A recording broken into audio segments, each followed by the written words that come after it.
Hello বন্ধুরা, mummy care আপনাদেরকে স্বাগতম। চলে এলাম আরও একটি গুরুত্বপূর্ণ ভিডিও নিয়ে। আজকে আপনাদের সাথে আলোচনা করব পিরিয়ড কি, কেন হয় এবং পিরিয়ড হলে করণীয় কি। বন্ধুরা, তার আগে অবশ্যই আমার চ্যানেলটি সাবস্ক্রাইব করে পাশে থাকা বেল আইকনটি অন করে রাখবেন এবং স্কিপ না করে পুরো ভিডিওটি দেখার চেষ্টা করবেন। মাসিক ঋতুস্রাব বা পিরিয়ড মেয়েদের জীবনে অবিচ্ছেদ্য অংশ। বিষয়টি খুবই গুরুত্বপূর্ণ, কেননা মাসিক নিয়মিত ও সঠিকভাবে হওয়ার অর্থ হচ্ছে সে নারী সন্তান ধারণে সক্ষম। একসময় মাসিককে অপবিত্র ও নোংরা বলে মনে করা হতো। এই দৃষ্টিভঙ্গি অনেকটা পরিবর্তন হলেও এখনও এ নিয়ে মেয়েদের এবং মায়েদের মধ্যে অনেক ভুল ধারণা রয়েছে। এখনও বেশিরভাগ মায়েরা মনে করেন এ হলো শরীরের খারাপ রক্ত, যা যত বেশি বের হবে ততই ভালো।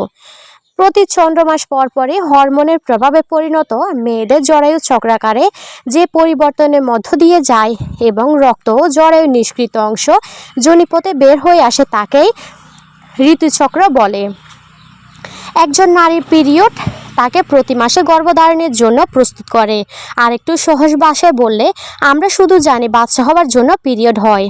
তো বাচ্চা হওয়ার জন্য পিরিয়ড কেন হওয়া লাগে? কারণ প্রতি মাসে মেয়েদের গর্ভাশয় তার বাইরের আবরণটাকে শক্ত করে যেন গর্ভবতী হওয়ার পর বাচ্চাকে আশ্রয় দিতে পারে।